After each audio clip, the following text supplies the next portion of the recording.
అందరికీ నమస్కారం. క్రైస్తవ విశ్వాసంలో అత్యంత లోతైన మర్మం త్రిత్వము. దేవుడు ఒక్కడే, కాని ముగ్గురు వ్యక్తులుగా ఉంటారు: తండ్రి, కుమారుడు, పరిశుద్ధాత్మ. ఇది వినడానికి కొంచెం కన్ఫ్యూజింగ్గా ఉందా?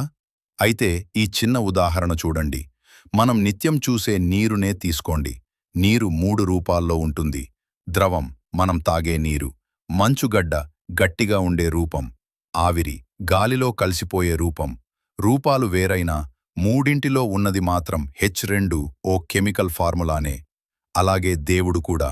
తండ్రి సృష్టికర్తగా పైన ఉండి నడిపిస్తారు. కుమారుడు మన కోసం భూమి మీదకు వచ్చి రక్షణ ఇచ్చారు. పరిశుద్ధాత్మ ఇప్పుడు మనలో ఉండి మనల్ని ప్రతిక్షణం నడిపిస్తున్నారు.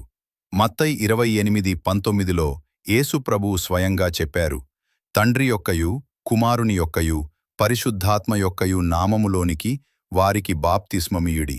సూర్యుడు ఒకడే అయినా వెలుగు, వేడి ఎలాగైతే ఉంటాయో, దేవుడు ఒక్కడే కాని ఈ మూడు రూపాల్లో మనల్ని ప్రేమిస్తున్నారు. ఈ అద్భుతమైన విషయం మీకు నచ్చితే లైక్ చేయండి. మరిన్ని బైబిల్ మర్మాల కోసం సబ్స్క్రైబ్ చేసుకోండి. God bless you.